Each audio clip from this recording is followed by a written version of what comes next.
Magic ये एक ऐसी कला है जो हमें ऐसी चीज़ों पर विश्वास करने पर मजबूर करती हैं जो असल में हो ही नहीं रही, और हमें लगता है कि सामने खड़े जादूगर के पास कोई अद्भुत शक्तियां हैं, पर असल में तो ये सिर्फ आंखों का धोखा होता है।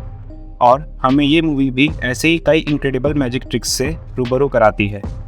तो दिल थाम कर बैठिए और इस मैजिकल जर्नी का मज़ा उठाइए आज की मूवी एक्सप्लेनेशन में, जिसका नाम है नाउ यू सी मी।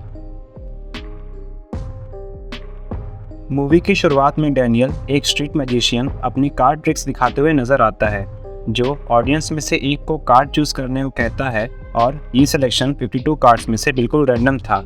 और डैनियल के वेव करते ही वो कार्ड सामने खड़ी बिल्डिंग पर लाइट्स से बन जाता है, जिसे देख वहाँ सब हैरान हो जाते हैं। उसके बाद हमारी मुलाकात मेरिट मैकिनी से होती है, जो एक मेंटलिस्ट होता है और लोगों को हिप्नोटाइज प्लस उनके माइंड रीड करने में एक्सपर्ट था, और अपनी इस एबिलिटी का यूज़ करके वो चालाकी से कई क्लाइंट से पैसे ऐंठ लेता था। फिर सीन एक फेरी की तरफ शिफ्ट होता है, जहां जैक फाइल्डर नामक एक आदमी अपनी हाथों की सफाई दिखा रहा होता है और चुपके से एक आदमी का पर्स चुरा लेता है। जैक ऐसे छोटे मोटे ट्रिक्स में माहिर था। फिर लास्टली हमारी मुलाकात हेनली रीव से होती है, जो अगेन एक मैजिशियन थी और अपनी ट्रिक्स दिखाकर वो पूरे क्राउड को हैरान कर देती है, जिसमें वो पिरान्हास से भरे टैंक से बिना हर्ट हुए ही बाहर आ जाती है। इन चारों को एक आदमी इनके ट्रिक्स में फॉलो कर रहा था, और वो चुपके से इनके लिए एक कार्ड भी छोड़ जाता है, जिसमें एक जगह का एड्रेस होता है, और वो चारों उस कार्ड में दिए गए एड्रेस को फॉलो कर उस जगह पहुंच जाते हैं। वो चारों एक रूम के अंदर जाते हैं, जहां उन्हें प्रोजेक्टर के थ्रू कुछ ब्लूप्रिंट्स, कुछ प्लान्स और कुछ इंस्ट्रक्शंस मिलते हैं, जिसको इवेंचुअली वो पूरे फिल्म में फॉलो करते हैं।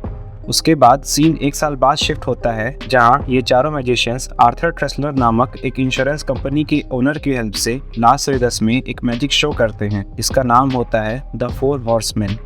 इस शो में वो ऐलान करते हैं कि आज हम एक बैंक को लूटने वाले हैं, और बैंक आप में से ही किसी एक रैंडम पर्सन का होगा। वो रैंडमली एक बंदे को सेलेक्ट करते हैं, जिसका नाम एटियन होता है, और उसके बैंक का नाम क्रेडिट रिपब्लिकन ऑफ पेरिस होता है, जो कि फ्रांस में था। फिर उसे स्टेज पर बुलाकर मेरिट उसे एक हेलमेट पहनाता है और कहता है कि ये हेलमेट हमारे टेलीपोर्टेशन डिवाइस का है, जो तुम्हें सीधा वेगास से फ्रांस टेलीपोर्ट करके तुम्हारे बैंक में ले जाएगा, और इस हेलमेट से हम तुमसे वहाँ बात कर सकेंगे। जनता इस मैजिक ट्रिक को मात्र सुन के ही हैरान हो जाती है। फिर डैनियल एटियन से कार्ड पर साइन करवाता है और उस कार्ड को उसे दे देता है। वो एटियन को उस टेलीपोर्टेशन डिवाइस पर खड़ा कर देते हैं, और पलक झपकते ही एटियन वहां से गायब होकर फ्रांस में अपने बैंक के एक वॉल्ट में पहुंच जाता है, जहां काफ़ी सारे पैसे रखे हुए थे, और वो बैंक भी 10 मिनट में खुलने वाला था। डैनियल एटियन को कहता है कि उन नोटों की गड्डी के बीच अपना कार्ड रख दो और अपने हेलमेट में लगे एक बटन को दबाओ और थोड़ा पीछे हट जाओ।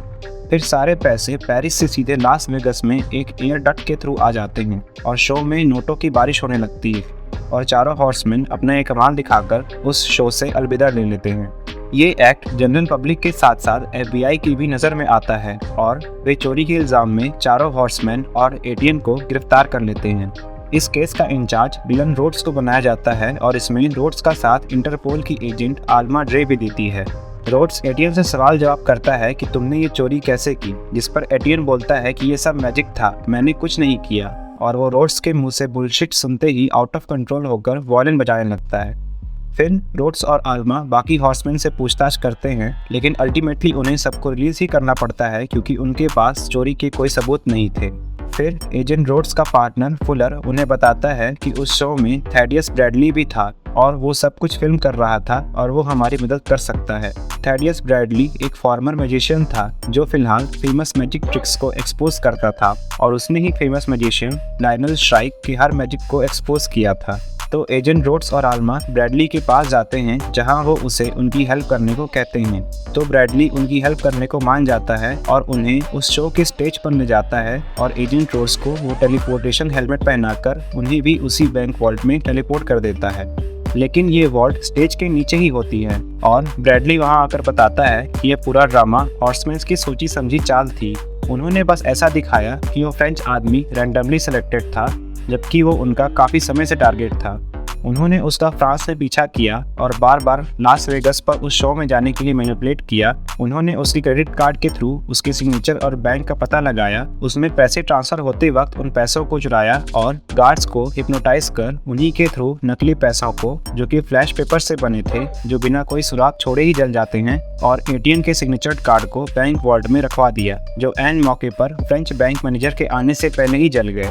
और दुनिया को लगा कि उन्होंने लास वेगस में रहकर ही सीधा फ्रांस से पैसे चुराए और ऑडियंस में बांट दिए। इतना सब सुनकर एजेंट रोड्स को शक होता है कि कहीं थेडियस ब्रैडली फिफ्थ हॉर्समैन तो नहीं, जो बिना लाइमलाइट में आए उनकी मदद कर रहा है, लेकिन वो फिलहाल ब्रैडली को एफबीआई की मदद करने देता है। फिर चारों हॉर्समैन आर्थर टेस्लर के साथ अपने सेकंड एक्ट के लिए निकल जाते हैं, जहां रास्ते में डैनियल मेरिट को कहता है कि ये मेंटलिज्म तो मैं भी कर सकता हूं, और डैनियल आर्थर पर मेंटलिज्म ट्राई करता है और उसकी मदर और डॉग का नाम बताता है, पर वो गलत था, जिस पर आर्थर कहता है कि मैं उम्मीद करता हूं कि आज का शो अच्छा बीते। फिर सीन हॉर्समैन्स के दूसरे एक्ट पर शिफ्ट होता है, जहां एजेंट रोड्स और आल्मा भी आए होते हैं और थेडियस ब्रैडली भी उनके शो को देख रहा होता है, और शो स्टार्ट होता है। शो में इंटरवल तक चारों हॉर्समैन अपना अपना एक्ट दिखाते हैं और कहते हैं कि सारे एक्ट्स को ध्यान से देखें क्योंकि ये इंटरकनेक्टेड है, जिसमें डैनियल और हेनली कुछ मैजिक ट्रिक्स को एक्सपोज करते हैं, जैसे रैबिट का बॉक्स से गायब हो जाना, जबकि रैबिट बॉक्स से गायब होता ही नहीं है बल्कि मिरर के सहारे छुपा हुआ होता है। और मेरिट कुछ लोगों को हिप्नोटाइज कर रहा होता है कि तुम लोग फ्रीज शब्द सुनते ही फ्रीज बोलने वाले पर टूट पड़ना। फिर इंटरवल के बाद मेरिट आर्थर को स्टेज पर बुलाता है और कुछ लोगों का माइंड रीड कर उनके बैंक में अवेलेबल बैलेंस को बताता है और कहता है कि आप सब अपने बैलेंस के बारे में गलत हैं, और कुछ ही देर में सबके बैंक अकाउंट में अचानक से पैसे आने शुरू हो जाते हैं। ये पैसे आर्थर टेस्लर के अकाउंट से कट के ऑडियंस के अकाउंट में जा रहे थे, और हॉर्समैन ऑडियंस को बताते हैं कि आप सब ने आर्थर टेस्लर की कंपनी से इंश्योरेंस करवाया था, और अमेरिका में इकोनॉमिक क्राइसिस के वक्त आर्थर टेस्लर ने वादे के मुताबिक आपकी मदद नहीं की, इसलिए सारे पैसे आपके अकाउंट्स में आ रहे हैं। इससे ऑडियंस में चारों हॉर्समैन की पॉपुलैरिटी और बढ़ गई, और वो आर्थर से कहते हैं कि आखिर हमारे पास बैंक के पासवर्ड्स और सिक्योरिटी क्वेश्चंस के आंसर कैसे आए। असल में जब डैनियल आर्थर का माइंड रीड करने की कोशिश कर रहा था, तभी उसने आर्थर के मुंह से अनजाने में ये सारे आंसर्स निकलवा लिए थे, जो कि उसके वॉर्म और डॉग का नाम था। और फिर वो आर्थर को स्टेज पर ही फंसाकर वहाँ से भागने लगते हैं, जिस पर एजेंट रोड्स उन्हें रोकने की कोशिश करता है और कहता है फ्रीज, और तभी मेरिट के हिप्नोटाइज किए लोग रोड्स पर टूट पड़ते हैं और हॉर्समैन भाग निकलने में कामयाब हो जाते हैं। फिर रोड्स और आल्मा होटल में आकर उनके अगले मूव को समझ रहे होते हैं, जहां आल्मा बताती है कि हो सकता है वो एक एंशिएंट मैजिकल सोसाइटी दी आई को ज्वाइन करना चाह रहे हों, जो अपने पार्टिसिपेंट्स को कुछ सीरीज ऑफ टास्क को ब्लाइंडली फॉलो करने को कहते हैं और सभी टास्क में सक्सेस होने पर अपने अंदर शामिल कर लेते हैं, वरना अगर इन्हें बैंक ही लूटना था तो कर लेते, इसके लिए शो रखने की क्या ज़रूरत थी। तो डिलन भी इस पर अपनी सहमति दिखाता है, और तभी उसके फ़ोन में कुछ ग्लिच होता है, जिससे वो समझ जाता है कि कुछ तो गड़बड़ है, और चेक करवाने पर पता चलता है कि ये उसका फ़ोन नहीं है। डैनियल ने इंटरोगेशन के वक्त उसके फ़ोन को एक वक्त फ़ोन से एक्सचेंज कर दिया था, जिससे वो रोड्स का ट्रैक रख सकें। फिर रोड्स इस मौके का फ़ायदा उठाकर अपने रियल फ़ोन की लोकेशन को ट्रैक करता है, जिससे वो हॉर्समैन के ठिकाने पर पहुंच जाता है। वहां हॉर्समैन को पता था कि ऐसा कुछ होने वाला है, और वो जैक को प्लानिंग्स के सारे पेपर को जलाने का टास्क देकर बाकी तीन वहां से भाग जाते हैं। फिर रोड्स अपने पार्टनर के साथ सभी को पकड़ने जाता है, जहां जैक के साथ दो हाथ की बात जैक भी अपने नेक्स्ट प्लान का पेपर्स लेकर भाग निकलता है। आल्मा और रोड्स उसका पीछा करते हैं, और इसी पकड़म पकड़ाई में जैक एक कार एक्सीडेंट का शिकार हो जाता है और उसकी डेथ हो जाती है। फिर रोड्स जैक के कार से वो पेपर्स निकालता है, जिसमें पता चलता है कि हॉर्समैन अब एक सेफ की चोरी करने वाले हैं, और रोड्स और एफबीआई की टीम उस सेफ के वेयरहाउस पर पहुंच जाती है, जहां से सेफ ऑलरेडी गायब था। वो तुरंत उस ट्रक का पीछा करते हैं जिसमें सेफ था, जो जस्ट वेयरहाउस से निकला था, और उसका पीछा कर वो हॉर्समैन के फाइनल एक्ट पे पहुंच जाते हैं।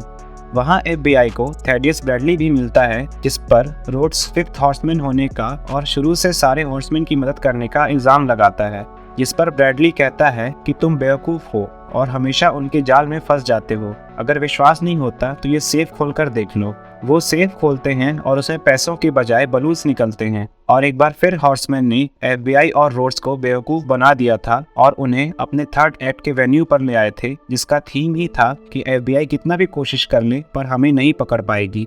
फिर वैसा ही होता है। FBI और रोड्स हॉर्समैन को पकड़ने की कोशिश करते हैं बट वो नाकाम होते हैं और लास्टली हॉर्समैन चुराए हुए सेफ से नोटों की बारिश करते हुए वहाँ से बैनिश हो जाते हैं। पर वो नोट नकली होते हैं और असली नोट थैडियस ब्रैडली की कार की डिक्की में मिलते हैं, जिसे पुलिस भी ट्रैक कर वहां पहुंच जाती है और ब्रैडली को गिरफ्तार कर लेती है।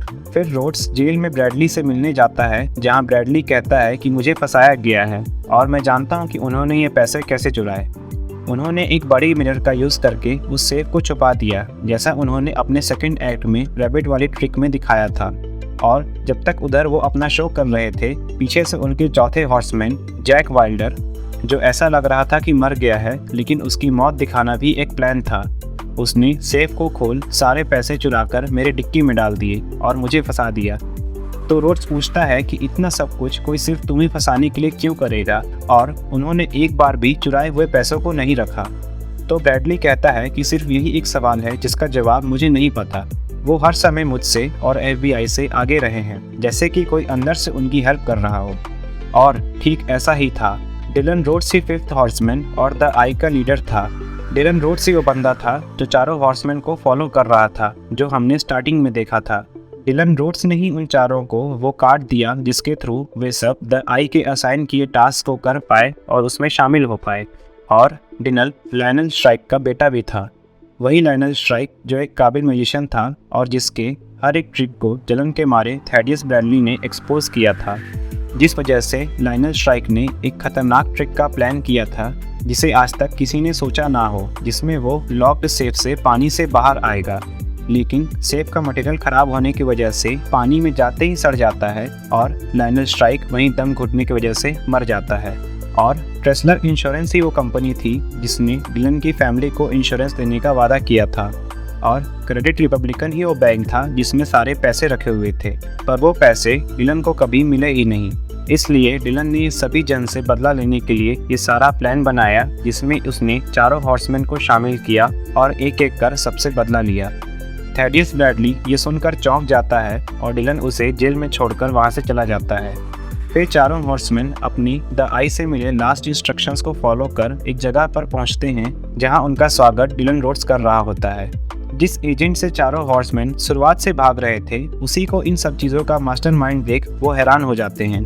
और डिलन रोड्स बताता है कि द आई का हमेशा से मकसद रहा है मैजिक के थ्रू ज़रूरतमंदों की मदद करना और गुनहगारों का पर्दाफाश करना, और तुमने असाइन किए गए सारे टास्क को बहुत ही खूबसूरती से निभाया है, और इस वजह से अब तुम सिर्फ एक स्ट्रीट मैजिशियंस नहीं, now you all are part of the eye. और फिर हॉर्समैन के नए एक्ट की अनाउंसमेंट यूट्यूब पे आती है और ये फिल्म यहीं खत्म हो जाती है। इस फिल्म की वेल रिटन स्टोरी और शानदार VFX और विजुअल्स ही इसकी खूबी है, और आपको भी ये फिल्म एक बार ज़रूर देखनी चाहिए।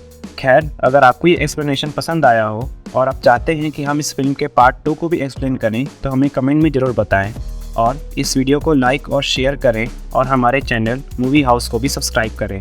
हम जल्द ही आपसे अगली वीडियो में फिर मिलेंगे। Till then, bye bye.